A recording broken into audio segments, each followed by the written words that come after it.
पूरे देश को ये पता चलना चाहिए कि व्हाट्सएप ने देश के सामने चैलेंज किया है, अगर तुम्हारे आईटी रूल्स जो होंगे, तुम लोगों की इन्फॉर्मेशन हमारे से लेना चाहोगे, हम ये देश छोड़ देंगे, हम लोगों की इन्फॉर्मेशन आपको नहीं देंगे। ऐसे मिनिस्टर और ऐसी मिनिस्ट्रियां सारे के सारे अनकॉन्स्टिट्यूशनल काम कर रहे हैं, देश के अपराधी लोग हैं। आज वो दबाव में, लालच में ये काम कर रहे हैं। इंडिया की कोर्ट भी अगर हमें नहीं बचाएंगी तो हम ये भारत को छोड़ देगा बिजनेस और व्हाट्सएप इंडिया से चला जाएगा। हमें ऐसा बिजनेस नहीं करना जो लोगों की निजता पे हमला हो। सब कुछ सरकार की नज़रों में रहे, ये लोगों की निजता के अधिकार पे हमला है। और सरकार उसी तरह से जैसे तानाशाह सरकार होती हैं या कोई जर्नल और कब्जे की जो सरकारें होती हैं, वो चाहते हैं देश का कोई भी आदमी मेरे खिलाफ आवाज ना उठाए। व्हाट्सएप ने कहा है दिल्ली हाई कोर्ट को हम इस देश को छोड़ देंगे। क्या ये तमाम जो यूट्यूब से लेकर और सोशल मीडिया के जितने प्लेटफॉर्म्स हैं, ये सरकारी दबाव में है?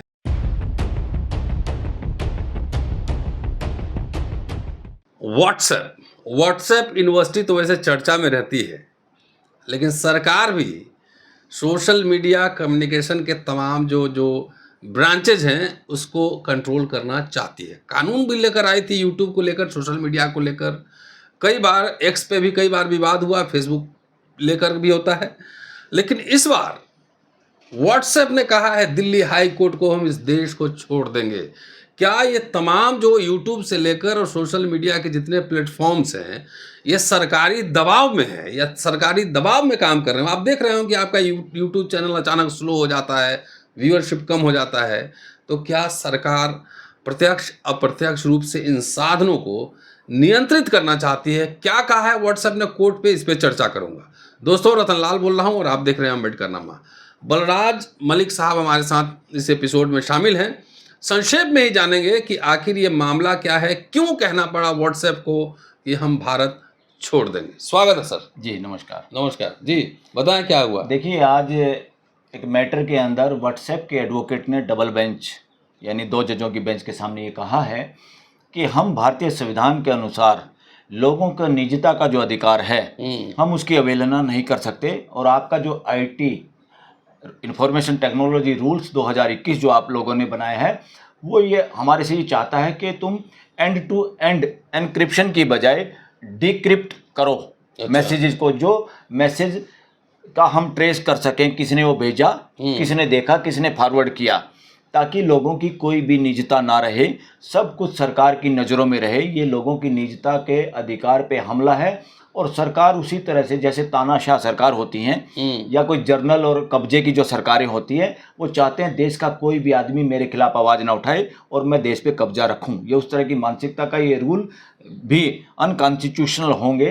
कोर्ट इनको अनकॉन्स्टिट्यूशनल ठहराएगी। मगर यहाँ व्हाट्सएप ने, जिसके 40 करोड़ से भी ऊपर के यूजर हैं इस देश में, उन लोगों ने ये कहा है अगर आप ऐसा करेंगे तो हम इसको करने के लिए तैयार नहीं हैं और हमारे को इतना ज़्यादा डाटा सेव रखना पड़ेगा सालों साल का आप लोगों के लिए, तो ये हमारे बस की बात नहीं। और ये अनकॉन्स्टिट्यूशनल भी है। और हमारी अपनी पॉलिसी ये है, हम दुनिया के लोगों के फंडामेंटल राइट की सुरक्षा के तहत ही अपना बिजनेस करते हैं। अगर देश ये चाहेगा, इंडिया ये चाहेगा और इंडिया की कोर्ट भी अगर हमें नहीं बचाएंगी तो हम ये भारत को छोड़ देगा बिजनेस और व्हाट्सएप इंडिया से चला जाएगा। हमें ऐसा बिजनेस नहीं करना जो लोगों की निजता पे हमला हो, जो लोगों के फंडामेंटल राइट की सुरक्षा ना करे। ये विदेशी कंपनी ऐसा कर रही है, जो मार्क जुकरबर्ग उसकी कंपनी है ये, जिसको प्राइम मिनिस्टर ने सबसे पहले बुलाया और उसको मिला भी उसके घर जाके। ये चमचागिरी क्यों? प्राइम मिनिस्टर किसी बिजनेस मैन को बुलाए और फिर उसके घर जाए, ये सारा का सारा इसीलिए था कि तुम मेरी गोद में आ जाओ, मेरी मदद करो और मैं तुम्हारा मिसयूज करूं प्लेटफार्म को और देश के गर्दन पे हाथ रखूं, एक मार्शल लॉ लागू करूं इस देश में और देश पे कब्जा कर लूं। तो ये बताइए मामला क्या था, कोर्ट में कैसे मामला पहुंचा? ये आईटी रूल्स 2021 के तहत इनको नोटिस मिला होगा कंपनी को कि ये बताइए, ऐसा करिए, ये करिए, ये मानिए, वो मानिए। इसी मुद्दे पे ब्राजील के एक जज ने एक्स जो है, जो ट्विटर का एक्स बना है और जिसका एलन मस्क मालिक है, जो बहुत बड़ा बिजनेसमैन इंडिया में आने वाला था, हो सकता है ये सरकारी बुलाने वाली हो उसकी चमचागिरी करने के लिए, उसका यूज करने के लिए, उसका मिसयूज करने के लिए, लोगों के ट्विटर हैंडल डिलीट करवाना, लोगों के व्हाट्सएप पे स्लो कराना, यूट्यूब के जरिए डिमोनेटाइज करना, ये गुंडागर्दी है, ये तानाशाही है और ये गैर कानूनी तरीके से हो रहा है। और लंबे लेटी हुई मिनिस्ट्री, ऐसे मिनिस्टर और ऐसी मिनिस्ट्रियां सारे के सारे अनकॉन्स्टिट्यूशनल काम कर रहे हैं, देश के अपराधी लोग हैं। आज वो दबाव में, लालच में ये काम कर रहे हैं। तो उसने वहाँ क्या किया पता आपने? ब्राज़ील के जज के खिलाफ एलन मस्क ब्राजील का नागरिक नहीं है। और ट्विटर की तरफ से, उसने एक्स की तरफ से बयान दिया, क्योंकि उस जज ने अपने ऑर्डर में ये कह दिया कि ये झूठ फैला रहा है ट्विटर, इसलिए जो झूठ फैलाने वाले डिलीट है उनके अकाउंट बंद करो, ये करो वो करो।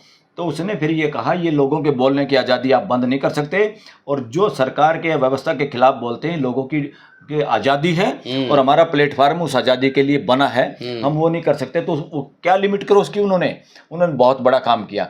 वरना एक व्यापारी का कोर्ट के खिलाफ और देश की सत्ताओं के खिलाफ बोलने की हिम्मत नहीं है, क्योंकि उनको बेनिफिट चाहिए, कोई कुछ भी हो। उसने ये कहा कि ब्राज़ील के सुप्रीम कोर्ट के जज को इस्तीफा देना चाहिए, और ये इस्तीफा ना दे तो इसकी इम्पीचमेंट यानी पार्लियामेंट को ऐसे जज को हटाना चाहिए।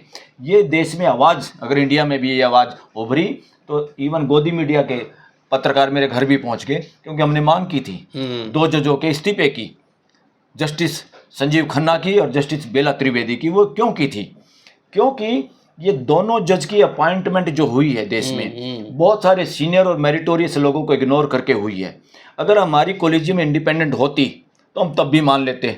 इससे ये साबित होता हमारी कॉलेजियम का तरीका भी गलत है और वो इंडिपेंडेंट भी नहीं, वो कहीं ना कहीं दबाव में है, प्रेशर में है, क्योंकि ये जग जाहिर है ये दोनों जज नजदीक हैं सरकार से। ये जो है व्हाट्सएप ने तो रीढ़ दिखा दी ना, ताकत दिखा दी, कमाल कर दिया। इस देश के व्यापारियों को ये अकल दे दी कि पैसा सब कुछ नहीं है, एथिकल तरीके से बहुत बड़े लेवल पे पैसा भी कमाया जा सकता है और पूरी मानव जाति की सेवा भी की जा सकती है। तो क्या होगा आगे? अब उसमें केस रफा दफा होगा? हिम्मत नहीं है। पूरे देश को ये पता चलना चाहिए कि व्हाट्सएप ने देश के सामने चैलेंज किया है, अगर तुम्हारे IT रूल्स जो होंगे, तुम लोगों की इन्फॉर्मेशन हमारे से लेना चाहोगे, हम ये देश छोड़ देंगे, हम लोगों की इन्फॉर्मेशन आपको नहीं देंगे।